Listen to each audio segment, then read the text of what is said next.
Chapter 6 शिवाय का party में आना। दुर्गा ने जो फोटो हवा में फेंके थे उन फोटो में मालिनी किसी और आदमी के साथ बिस्तर में इंटीमेट पोजीशंस में थी।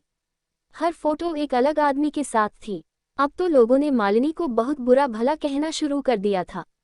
कभी कोई सोच भी नहीं सकता था कि इतनी सीधी मासूम और बेचारी दिखने वाली मालिनी हकीकत में इतनी बदचलन होगी।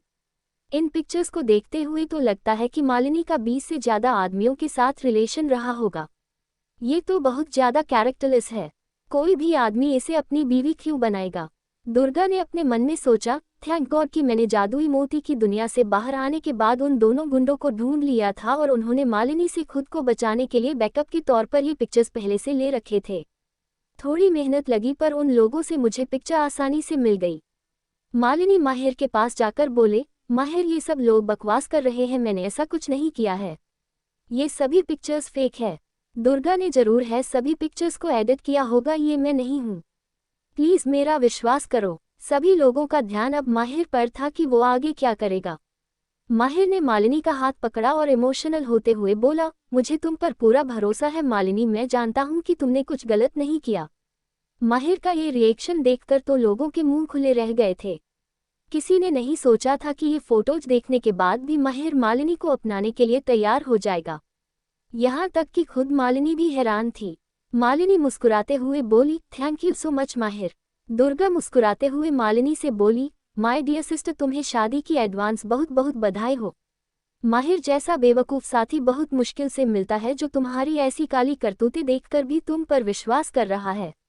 तुम्हें इसके लिए भगवान को थैंक यू बोलना चाहिए। बहुत ध्यान रखना तुम माहिर का। वैसे तुम्हारी बहन होने के नाते मैं तुम्हें एक वार्निंग जरूर दूंगी कि अगली बार जब तुम प्लास्टिक सर्जरी के लिए जाओ ना तो ध्यान रखना कि कहीं हाइलुरोनिक एसिड तुम्हारे दिमाग पर न चढ़ जाए, वरना तुम बहुत बदसूरत, मनहूस, विकृत और बेवकूफ़ लगोगी। ये सुनकर मालिनी गुस्से में चिल्लाई, दुर्गा तुम। मालिनी इतना ही कह पाई थी कि तभी एक आदमी की आवाज़ आई, बस बहुत हो गया। ये बात सुनकर दुर्गा ने पलटकर देखा तो उसके सामने एक 50 से 55 साल का आदमी खड़ा था। वो आदमी दुर्गा पर चिल्लाते हुए बोला, तुम इस पूरी एंगेजमेंट पार्टी को बर्बाद कर देना चाहती हो। तुमने हमारे परिवार का नाम मिट्टी में मिलाकर रख दिया है। ये कहते हुए उस आदमी ने दुर्गा पर हाथ उठा दिया, पर दुर्गा ने उस आदमी का हाथ बीच में ही पकड़ लिया और उस आदमी को घूरने लगी। उस आदमी ने गुस्से में कहा, तुम्हारी इतनी हिम्मत कि तुमने मेरा हाथ पकड़ा।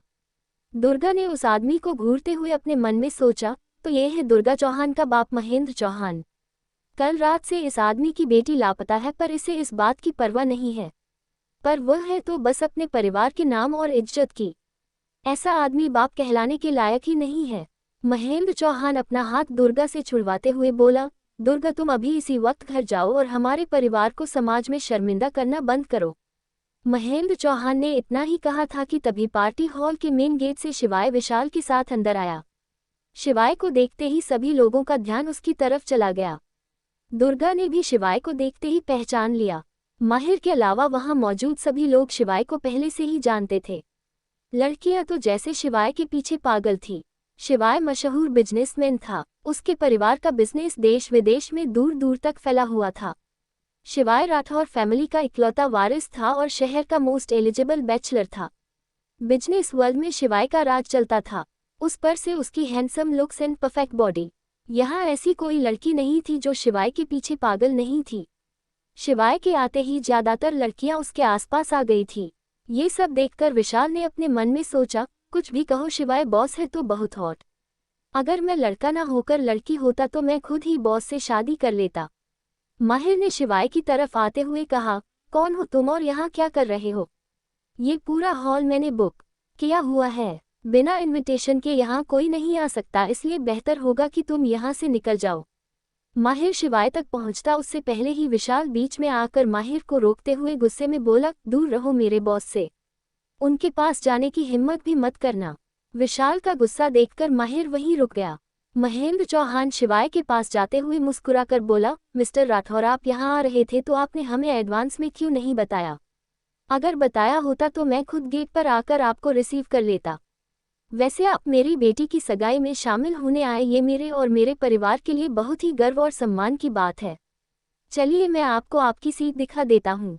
शिवाय महेंद्र चौहान की सभी बातों को इग्नोर करते हुए बिना कुछ कहे आगे बढ़ गया, मानव जैसे उसने महेंद्र चौहान को देखा ही नहीं। शिवाय अब मालिनी की तरफ बढ़ने लगा।